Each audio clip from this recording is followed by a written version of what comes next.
This video is a demonstration of techniques that can be used to intubate patients with a suspected COVID-19 infection. It's been produced by my friend Dr. Lukas Kandler, who's a consultant anaesthesiologist in Zürich.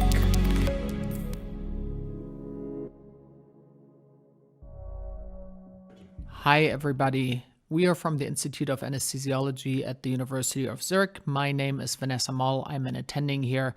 Larissa is a resident and Manila is an anesthesia assistant. We are here today to introduce our airway management concept for COVID-19 positive patients at our university hospital. Our concept is divided in 3 phases. We have the planning phase, intubation and extubation, as well as postoperative care. All these phases are equally important. First, we have the planning, and as you can see, we are all donned in protective gear, which is according to your local SOPs. We did our body check and we deemed each other appropriate for this procedure. For induction, we have our medications on the tray, as well as our airway materials, including an endotracheal tube with a stylet in place, as well as our video laryngoscope. Next to the induction table, we have our dirty tray for dirty materials to be disposed there. It's also important to have a trash bin next to the patient so you can drop dirty articles right into the trash bin. Outside we have Tim, who is our clean person and jumper. In case we need medications or airway material, he will be able to hand them to us. We designated our roles clearly, with Larissa being the medication person and airway help, Manila doing the documentation, Tim outside as a clean person, and myself as a seasoned anesthesiologist doing the airway. We are starting with an adequate pre-oxygenation for about 3 to 5 minutes. As you can see, our patient is wearing a surgical face mask, which of course we have to take off. Then we will pre-oxygenate, and here it's important to have a tight-fitting mask to avoid any leakage. After a thorough pre-oxygenation, we are starting our rapid sequence induction. RSI is used to avoid backmasking the patient for prevention of aerosolization. Here, avoiding coughing with a thorough relaxation is also of utmost importance. We induce the patient and our patient is paralyzed.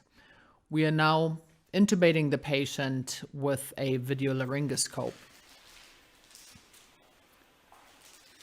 We are utilizing an endotracheal tube with a stylet in place.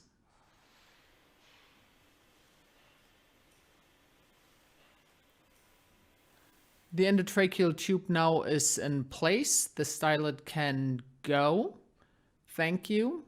It's important to inflate the cuff before ventilating the patient.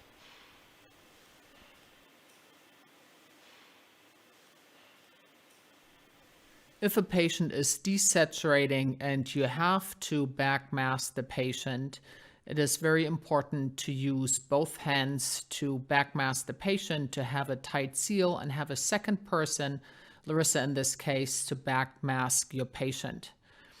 If the backmasking is not successful, it is important to then reach out to the person outside the room and gather other aids. For example, LMA. If you have to escalate to a fiber optic scope, please use a single-use fiber scope. Intraoperatively, we are utilizing lung protective ventilation strategies, i.e. a tidal volume of 4 to 6 cc's per kilogram ideal body weight and a PEEP. If you're transporting an intubated patient to the ICU, make sure that you clamp the endotracheal tube in inspiration before you disconnect and reconnect to your bag valve mask. We are saving our transport ventilators for use in the ICU, and hence currently we are utilizing bag valve masking for transportation of ICU patients. It is important to avoid coughing when you extubate the patient. Here, IV lidocaine or remifentanil come in handy. When you extubate, you're not utilizing positive pressure, but rather you're deflating the cuff and pulling the tube. We dispose of the tube right away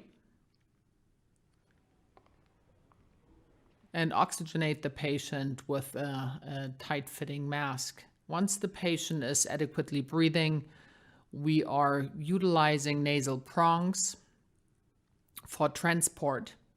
After the nasal prongs are on the patient will also receive a surgical face mask.